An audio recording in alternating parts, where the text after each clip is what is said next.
వృశ్చిక రాశి వారికి, వీరికి కుజుడు అధిపతి. వీరికి శని సంచారం వలన కుంభరాశిలో చతుర్థ స్థానంలో ఉన్నందువలన మాతృమూలకంగా కుటుంబ విషయంలో శ్రద్ధ చూపెడతారు. ఇక తండ్రితో విభేదములు రావడానికి అవకాశం ఉండి మధ్యవర్తిగా అమ్మవారు అంటే మాతృస్థానం నుంచే ప్లస్ రిజల్ట్ చూపెట్టడానికి అవకాశాలు అంటే మిత్రత్వాన్ని చేకూర్చే అవకాశం ఉంటుంది.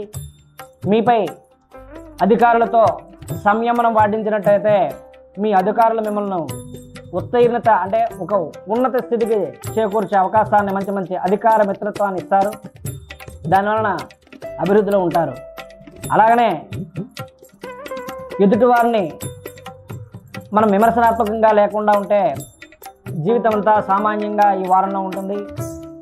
ఎవరికైనా ఫైనాన్స్ దారులకు కానీ, చిట్స్ కానీ, అలాగే సినీ రంగ కళాకారులకు కానీ బయట పెట్టుబడి పెట్టే వారికి బాకీలు వసూలవుతాయి, రుణ బాధలు తగ్గుతాయి.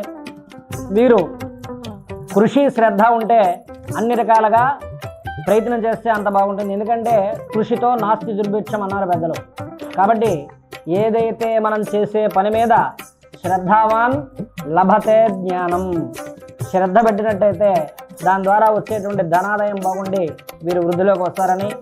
అయితే వీరికి ఎక్కువగా శనైశ్వరుడు అధిపతి వలన హనుమత్ బడబాలన స్తోత్రం, సింధూర వర్ణంతో కూడుకునేటువంటి తమాలాలు అర్చన చేసినట్టయితే వీరికి సోదర మూలకంగా, తండ్రి మూలకంగా అంటే పితృమూలకంగా వచ్చేటువంటి ఏవైనా తగాదాలు కానీ పేచీలు కానీ ఉంటే సంఘంలో ఉండేటువంటి గౌరవ ఉన్నతులు పొందడానికి వీరికి అర్చన చేసినట్లయితే ఆ మనస్పర్ధలన్నీ తొలగి శుభఫలితాన్ని చేకూరుస్తుంది.